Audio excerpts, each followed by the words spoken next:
धन होला बेसी तो धाइल न जाला।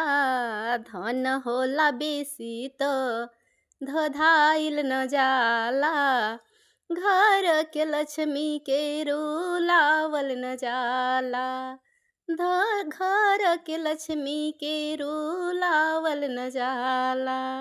धन होला ज्यादा तो धाइल न जाला। धन होला ज्यादा तो धाइल न जाला। घर के लक्ष्मी के रुलावल न जाला। घर के लक्ष्मी के रुलावल न जाला। धार होला तेज तो धार होला तेज तो किनारा भी होला। धार होला तेज तो किनारा भी होला। धन होला ज्यादा तो धाइल न जाला।